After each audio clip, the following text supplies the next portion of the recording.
smog nasce una task force per migliorare la qualità dell'aria, una mega operazione coordinata dalla provincia che unisce comuni, ULSS, aziende e sindacati. Intanto al via l'indagine epidemiologica sui cittadini. Nel piano anche 5 milioni di euro per incentivare il cambio delle caldaie. Le risorse arriveranno da un aumento dei tributi ambientali provinciali di 2 euro all'anno per ogni cittadino. Esasperato dai continui furti nella sua stazione di servizio, la rabbia di un benzinaio di San Vendemiano che si dice costretto a girare con la pistola. Risse in centro a Treviso, la voce dei ragazzi, i momenti di tensione sono all'ordine del giorno, soprattutto il sabato sera. I commercianti servono più controlli, intanto la polizia locale mette in campo i vigili in bici. Oggi la firma dell'esborso degli avvocati, domani il deposito in procura a Padova. Non si ferma il docente che accusa 2 sacerdoti di abusi in seminario a Treviso 30 anni fa. Oderzo, condannato a 4 anni di reclusione, il 39enne albanese che sparò ad un connazionale, butta fuori al Casinò di Venezia perché aveva avuto una relazione con sua moglie. Case popolari, migliaia di inquilini stanno ricevendo i bollettini dell'affitto con il canone secondo la prima versione della norma. SPCGL e Sunia di Treviso scrivono alla Regione si applichi la riforma.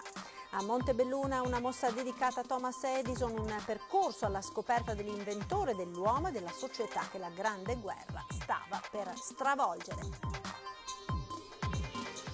Ben ritrovati con l'edizione di Treviso dei nostri telegiornali. Dopo l'inverno nero delle PM10 il territorio corre ai ripari con un piano triennale per il miglioramento della qualità dell'aria, una mega operazione coordinata dalla provincia del valore di 5 milioni di euro.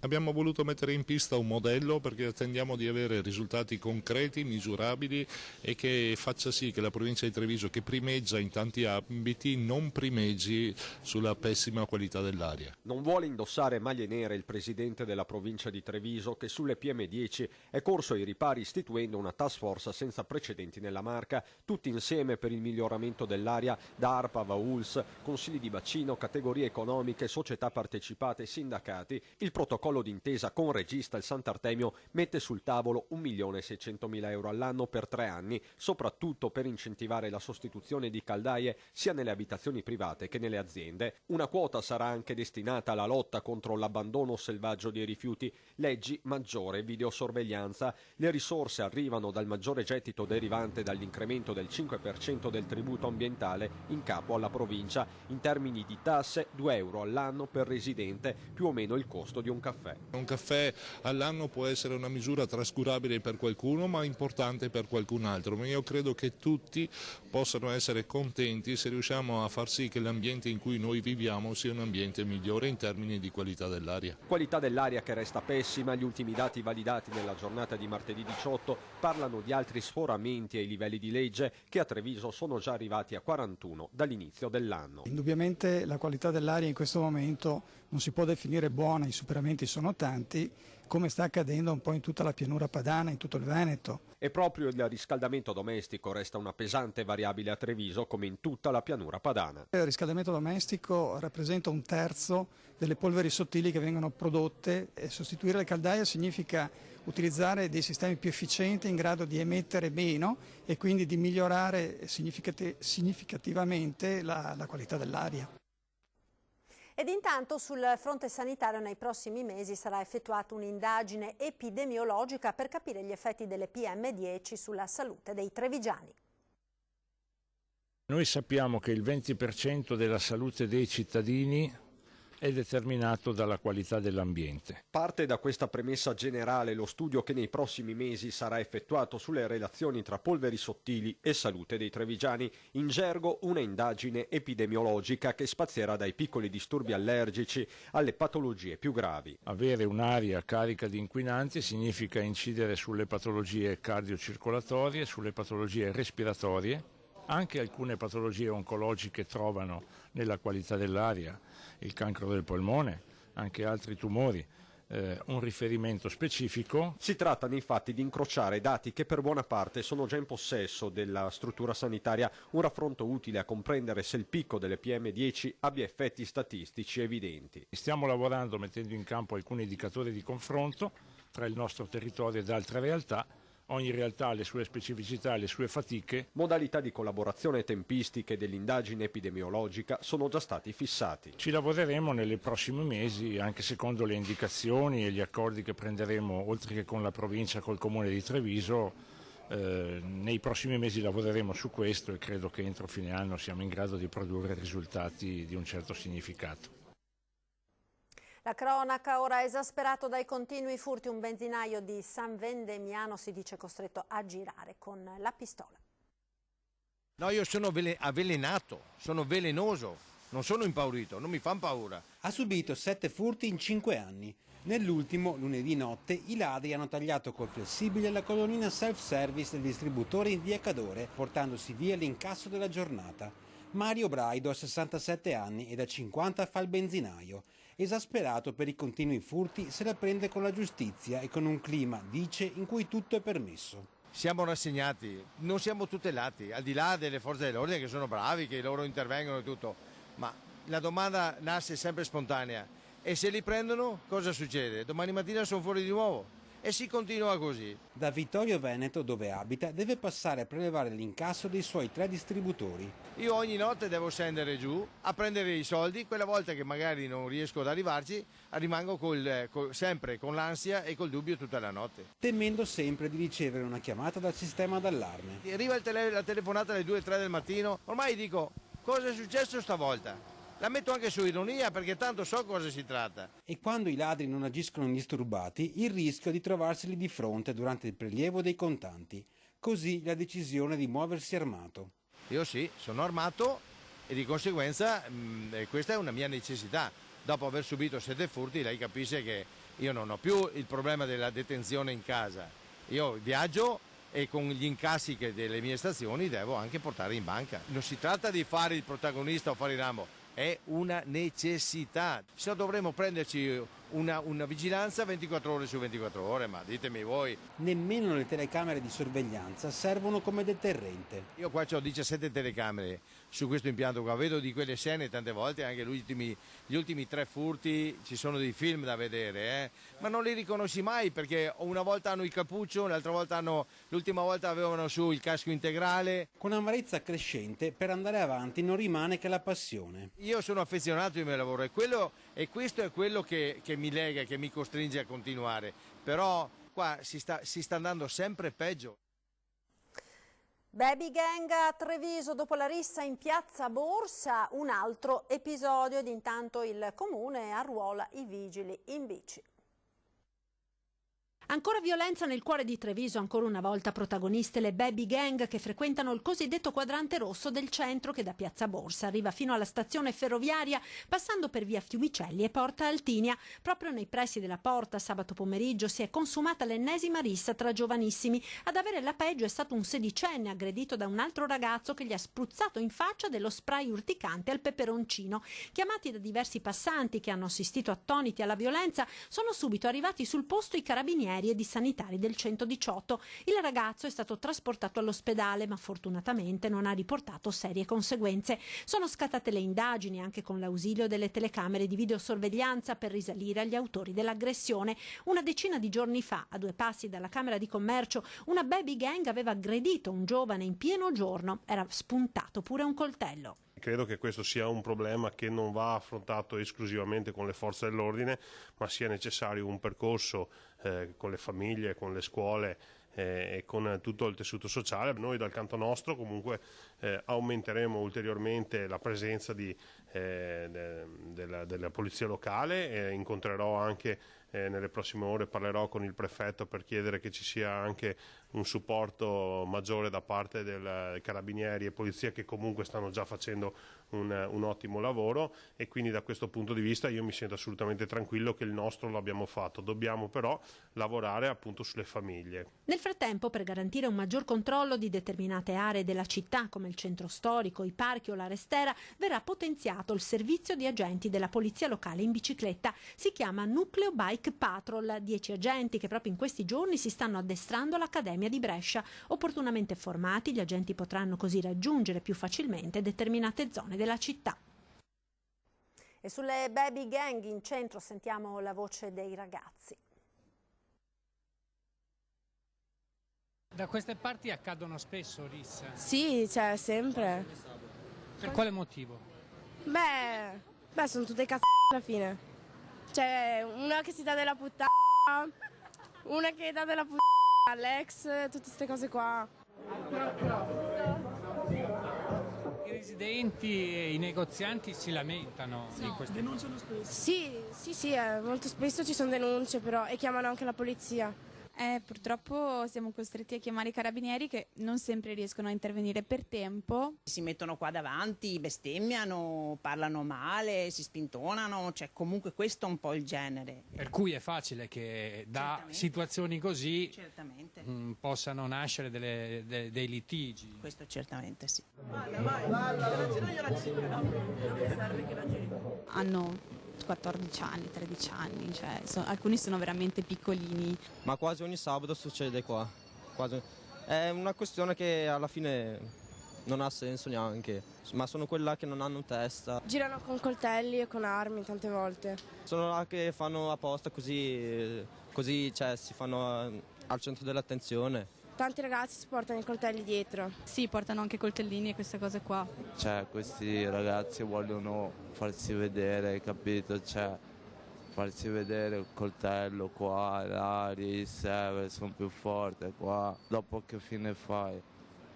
Che fine fai? O il carcere, o vai ad essere drogato, hai capito? Perdi tutto, hai capito? Non è tra virgolette farci... Lei in carcere c'è stato? Io 3 anni ho fatto di carcere. Per cosa?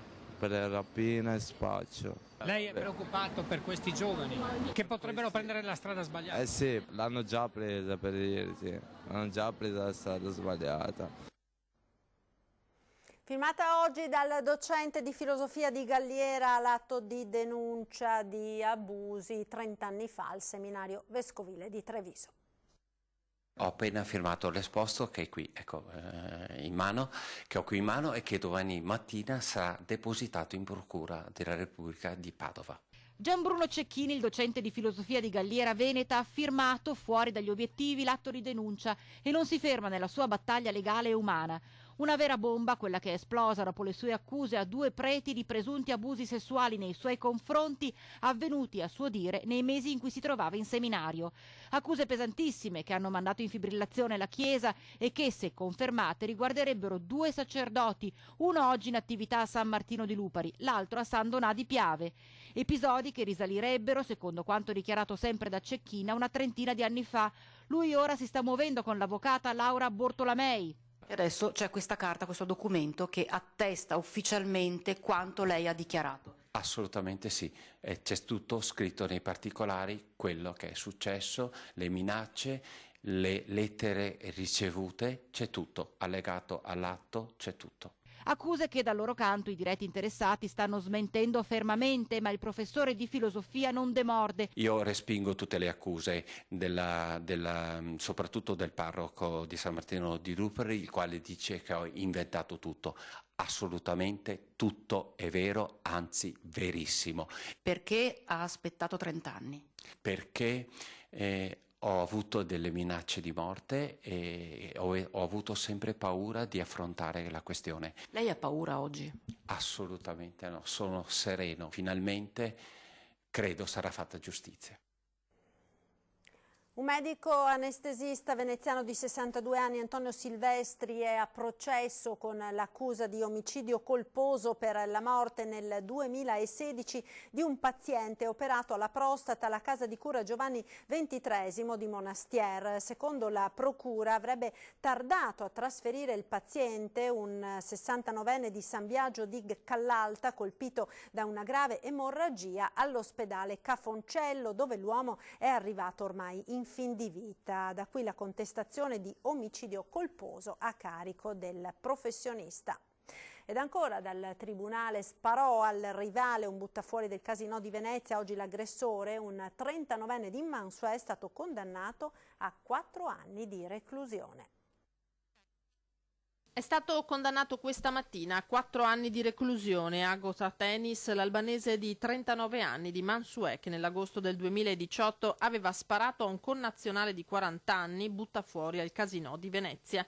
Un'aggressione causata dalla gelosia. Il quarantenne aveva infatti avuto una relazione con la moglie dell'uomo in un periodo in cui lui e la donna erano separati, ma il 39enne, una volta che la coppia si era riconciliata, non era riuscito a lasciarsi alle spalle quella vicenda e una sera aveva atteso il ritorno a casa del connazionale e gli aveva sparato rischiando di ucciderlo. Una breve indagine in cui i fondamentali erano stati filmati delle telecamere di videosorveglianza. I carabinieri erano riusciti a rintracciarlo e arrestarlo mentre cercava di raggiungere il confine per rientrare in Albania. Questa mattina la conclusione del processo a suo carico, in cui il pubblico ministero aveva chiesto una condanna a 6 anni e mezzo ridotta dal giudice a 4. L'avvocato coneglianese Pierluigi Ronzani, 74 anni, già senatore della Lega negli anni 90, è finito a processo con l'accusa di avere svolto attività di intermediazione bancaria e finanziaria senza le necessarie abilitazioni professionali. La Procura di Treviso gli contesta una cinquantina di contratti di consulenza sottoscritti tra il 2011 ed il 2016 con decine di aziende che, stando agli approfondimenti della Guardia di Finanza, celerebbero un'attività irregolare per la quale Ronzani, esperto di diritto e per un periodo anche docente a Trieste, è finito davanti al giudice insieme al suo consulente finanziario Guido Broglio. Case popolari, lo CGIL di Ilsunia di Treviso scrivono al Presidente della Regione per chiedere chiarezza sull'applicazione dei correttivi alla legge regionale. Migliaia di inquilini infatti stanno ricevendo in questi giorni i bollettini dell'affitto con il calcolo del canone secondo la prima versione della normativa regionale. Case popolari, dopo le proteste degli inquilini e di correttivi alla nuova legge regionale, con l'innalzamento del tetto ISEE per il mantenimento dell'alloggio e la riduzione degli affitti, la questione sembrava risolta. In realtà agli assegnatari stanno arrivando in questi giorni i bollettini con l'affitto da pagare secondo le regole di calcolo in vigore da luglio 2019, con tutte le conseguenze, cifre più alte di quelle attese, allarmi e patemi per gli inquilini che si stanno rivolgendo ai sindacati. Così dallo CGIL e dal Sunia di Treviso è partita una lettera indirizzata al governatore Zaia e all'assessore Lanzarin. L'ha illustrata ad ore 13 il segretario dei pensionati Paolino Barbiero. Fate presto, fate una comunicazione ufficiale di quando verranno mandati i nuovi bollettini con i nuovi importi, di come verranno recuperati i soldi in più pagati, e poi c'è il problema dell'ISE, perché queste persone devono fare l'ISE.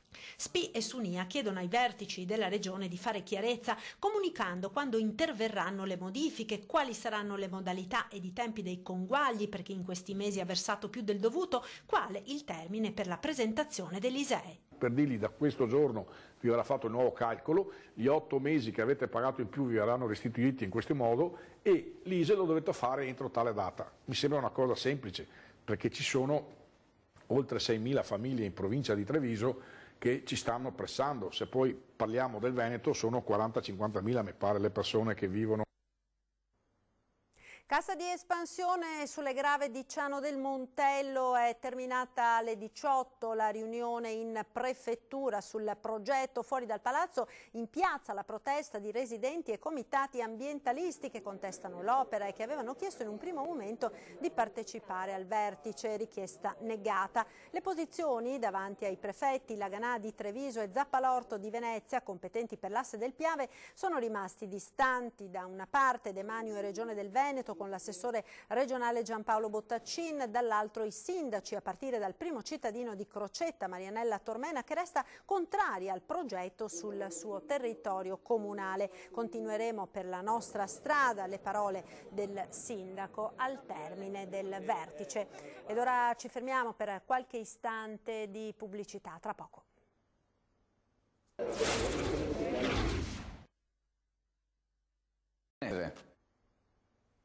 Rieccoci in studio con l'edizione trevigiana dei nostri TG. Andiamo ora a Montebelluna, dove al memoriale della Grande Guerra prosegue la mostra dedicata a Thomas Edison.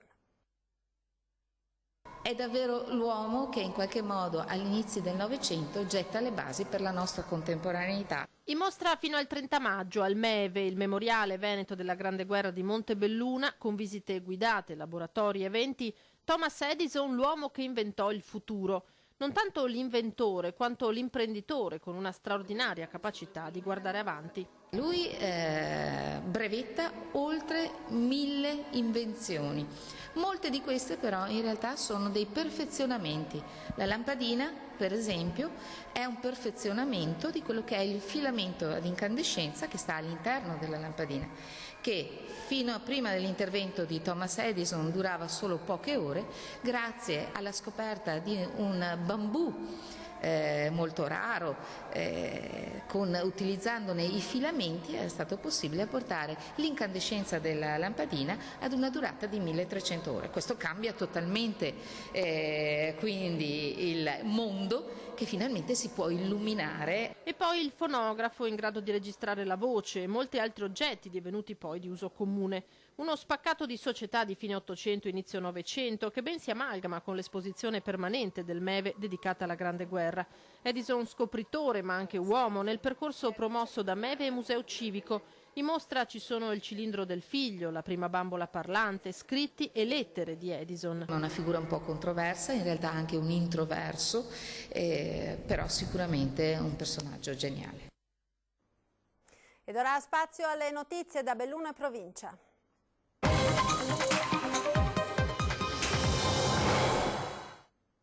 Torniamo a parlare del prolungamento della A27. Sulla questione arriva ora l'appello dell'associazione Vivaio Dolomiti ed il dibattito ormai è aperto in tutto il bellunese.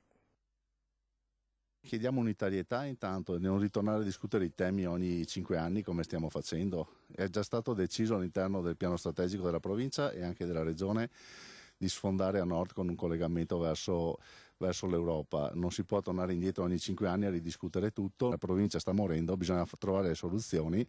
L'appello è che si mettano d'accordo e che si vada avanti. In ballo non c'è solo un'opera stradale, ma la sopravvivenza di un intero territorio sempre più spopolato e prigioniero del suo isolamento. Questa è l'analisi dell'associazione Vivaio Dolomiti, che da anni porta avanti la battaglia per il prolungamento della 27 e che adesso si rivolge direttamente al nuovo Consiglio provinciale, ritornato con le recenti elezioni a dividersi tra destra e sinistra. Alla politica locale il Vivaio chiede di partire dalle migliori tecnologie sul mercato. Le soluzioni che ci sono attualmente con la tecnologia non sono più quelle degli anni 50-60 come il Brennero. Si possono fare delle opere in galleria con l'aria filtrata, ci sono le auto a conduzione autonoma. La questione di uno sbocco a nord è tornata di attualità e le posizioni sono differenziate. È un discorso troppo lungo perché in linea di massima sì, ma dipende da come lo fanno. L'apertura verso nord, verso Monaco, mi pare una cosa positiva per il turismo, anche per i commerci. Ho l'impressione che sia un'occasione per far viaggiare le merci e far superare le merci più comodamente e più velocemente le Alpi, ma che questo non si traduca in benefici per la popolazione bellunese. Può essere interessante per chi viene dal nord. Per noi è irrilevante. Sono sempre stato favorevole, ma fin da parecchi anni, diciamo. E ci conto che venga fatto, insomma. Rischio paralisi per l'ufficio scolastico provinciale di Belluno. L'ex provveditorato agli studi delle 12 assunzioni su scala regionale annunciate lo scorso gennaio, nessuna è destinata all'ufficio bellunese, già sotto organico del 60%. La denuncia arriva dalla CISL, si tratta dell'ennesimo provvedimento che non tiene in considerazione la situazione drammatica in cui versa l'ufficio di Belluno, denuncia il sindacato. Attualmente a Belluno lavorano 8 dipendenti, meno della metà dell'organico di diritto previsto dal Ministero, a rischio quindi l'attività ordinaria delle scuole. Lo sport ora, andiamo a Falcade dove c'è grande attesa per i campionati italiani di sci di fondo.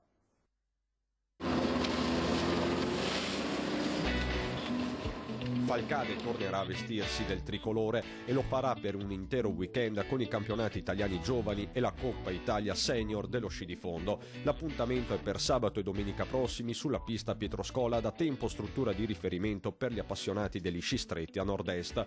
Tracciato a 2 passi dal centro e con vista sul Civetta, Focobon, Cimedauta, migliaia le presenze attese tra atleti, accompagnatori, spettatori. Non a caso la macchina organizzativa è già in moto da tempo. Abbiamo preparato bene la pista, vista, stiamo lavorando bene con i volontari, ringrazio loro, e anche l'amministrazione comunale che comunque ci dà un contributo importante per svolgere questo appuntamento che noi ci teniamo. Pronte al via tante promesse dello sci di fondo italiano e anche diversi atleti affermati, uno spettacolo che riporterà il grande fondo in Valle del Biois, 2 i tracciati, sprint sabato, distance domenica, entrambi in tecnica classica. Il vero banco di prova sarà però in salita. La parte più dura della pista si trova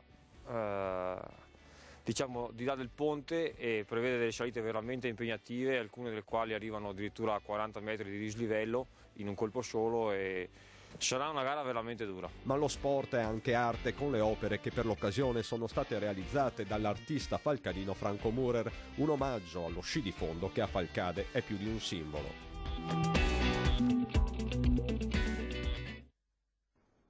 Vi lascio tra pochissimo a 20:10, ospite questa sera Alessandro Luigi Bisato, segretario del PD del Veneto. Ed è tutto per questa edizione, come sempre al termine le previsioni del tempo. Arrivederci, il meteo.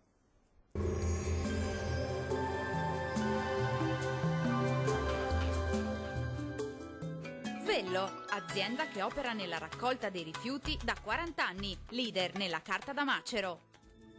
Benvenuti al meteo. Generali condizioni di bel tempo, pressione in aumento sul nostro territorio nella giornata di giovedì 20 febbraio. La situazione è nel dettaglio. Sul Veneto avremo un ampio soleggiamento su tutti i settori, il cielo sarà sereno o al massimo velato, salvo per locali foschie nelle ore più fredde sulle aree di pianura.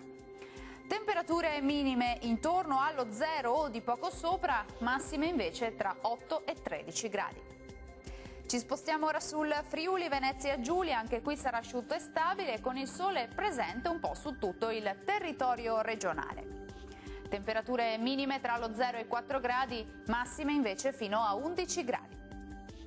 Ci spostiamo infine sul Trentino Alto Adige, anche qui sarà una splendida giornata soleggiata su tutti i settori, vedete, con cielo poco nuvoloso. Temperature minime fino a meno 4 gradi, massime invece tra 9 e 11 gradi. Dal meteo per ora è tutto, arrivederci al prossimo aggiornamento.